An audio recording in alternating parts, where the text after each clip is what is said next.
ہائے دوستو، السلام علیکم دوستو۔ اللہ کے بابرکت نام سے آغاز کرتے ہیں جس نے ہمیں اپنے محبوب صلی اللہ علیہ وسلم کے شہر کی رونقیں دیکھنے کی توفیق عطا فرمائی۔ اے دوستو، اس وقت میں موجود ہوں مسجد نبوی صلی اللہ علیہ وسلم کے باب نمبر 310 کے بالکل سامنے، جہاں جمعہ کی نماز کے بعد حاجیوں کا ایک ہجوم اپنے ہوٹلوں کی طرف رواں دواں ہے۔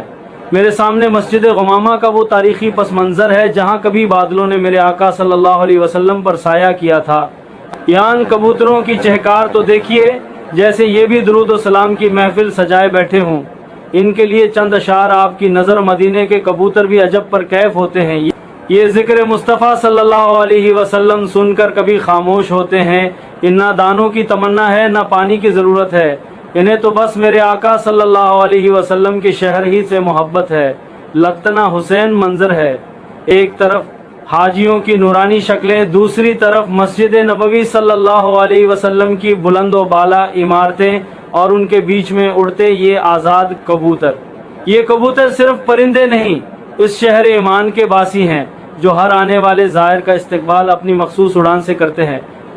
اللہ پاک ہم سب کی حاضری قبول فرمائے اور ان مقدس مقامات کی زیارت بار بار نصیب کرے۔